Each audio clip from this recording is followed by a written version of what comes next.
Patuloy ang panawagan ng Kamara sa Senado. Bigyan ng pagkakataon ng accountability, bigyan ng pagkakataon ang mamamayan. Ang mandato ng saligang batas, try and decide forthwith, hindi dismiss forthwith.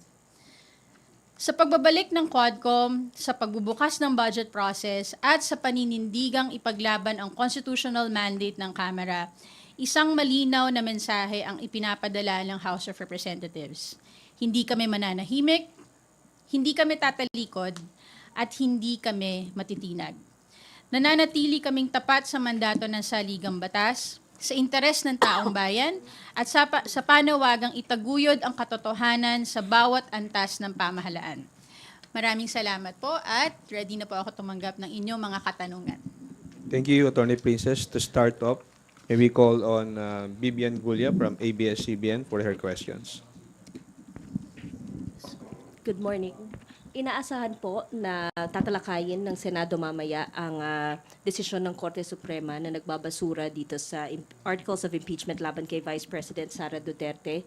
Ano po ang reaksyon ninyo doon at ano po ang way forward ng House kung i-dismiss po ng Senate itong articles of impeachment in compliance with the SC ruling? Well, patuloy pa rin naman po yung panawagan ng House of Representatives na ang mandato po ng saligang batas sa impeachment proceedings sa House of Representatives ay nagawa na. Nasa Senado na po ang bola. Ang mandato po sa Senado ay to try and decide. Ang pananaw pa rin po ng House of Representatives, hindi pa final yung desisyon sa Supreme Court. Kaya nga po, at the very least, sana hintayin yung final disposition ng Supreme Court doon sa na-file na motion for reconsideration bago magkaroon ng desisyon tungkol sa anong mangyayari doon sa impeachment proceedings. Kung hindi po antayin at ibasura po ng Senate itong articles of impeachment, ibig sabihin po ba nito patay na yung articles of impeachment at kailangan na lang mag-antay ng mag-lapse yung 1-year ban bago po magkaroon ng possibility for the filing of another impeachment complaint? We are still hopeful that the Senate will continue on to perform their duties under the Constitution. I do not want to speculate on how the Senate will decide later. We will all be waiting, not just the House of Representatives, not just you, the media, but the whole country. So until such time, we will reserve muna siguro our opinions on something that we can merely speculate at this time. Thank you, Bibian. Next is Tina Panganiban Perez from GMA7. Good morning po, ma'am. Connected po sa tanong ni Vivian. Ano po ba yung legal implications and complications if the Senate does indeed dismiss the articles of impeachment later? Kasi hindi pa nga final yung decision ng Supreme Court eh. Para sa amin, hindi pa rin naman dapat itigil yung pwedeng yung trabaho na binigay ng konstitusyon sa amin sa House of Representatives at sa Senado. Kaya mas mainam na hintayin natin yung magiging desisyon ng Supreme Court doon sa motion for reconsideration. Ma'am, may steps po bang gagawin ng House kung, yun nga, i-dismiss later while the MR of the House is pending before the SC? May concrete steps po bang gagawin ng House? Hindi ko pa siya madidiscuss ngayon. I think best na yung panel of prosecutors or the other members ang makakapag-discuss niyan. Especially, ito ay inaabangan pa lang natin. Thank you po. Thank you, Tina. Rosalicas from UNTV. Good morning po, Attorney. Kahapon po ni-reiterate po ng Supreme Court yung impeachment ruling nito na immediately executory. Magiging factor ba yon sa gagawing desisyon ng Senate mamaya on the impeachment case? Hindi ko alam kung paano i-appreciate ng Senado yung naging statement ng Supreme Court. But as a lawyer, ang basihan ko lang din kasi kung final na yung desisyon ng Supreme Court ay yung rules of court din na sinusunod naman ng mga korte natin. When does a decision become final and executory? Sa pagkakaalala ko, under the rules of court, a decision becomes final after matapos yung period to file the motion for reconsideration, which is 15 days from the receipt of the decision. Kung walang motion na na-file.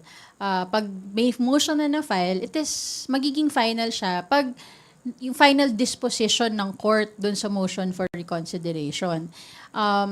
Pag naging final na yung decision, dun pa lang din siya din nagiging executory. Pag na-enter na ng clerk of court ang entry of judgment dun sa huling desisyon ng korte. So following the rules of court, ang aking pananaw ay hindi pa final and executory yung decision. Again, we respect the Supreme Court.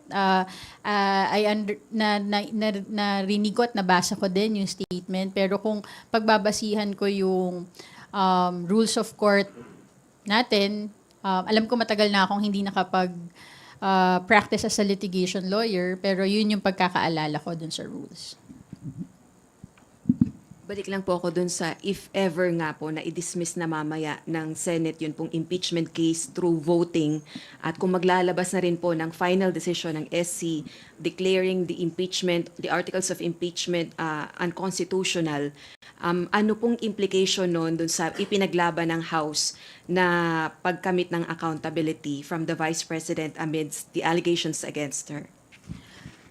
Pag nangyari po lahat yan, matatapos yung impeachment proceedings at ang matatalo naman dito hindi ang House of Representatives kundi yung taong bayan of which nire-representa ng mga miyembro ng Kamara na nag-aabang doon sa trial for accountability and transparency. Kung ano yung mangyayari after, hindi ko na masasagot pa yan. It's up to the House of Representatives on what the next actions will be. Pero is the House of Representatives now willing to wait for another year to file another impeachment complaint or mag-transmit ng articles of impeachment sa Senate? I cannot answer that as of yet.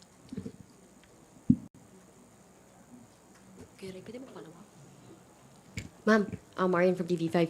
Kung regarding dun po sa, sundutin ko lang po yung sinabi ni Ate, yung kay question ni Ate regarding sa reiteration po ng Supreme Court na yung impeachment decision immediately executory, sinabi niyo po na base nga po dun sa nakagawian na and yun yung rules, dapat magiging final lang siya kung may final disposition ng court sa MR.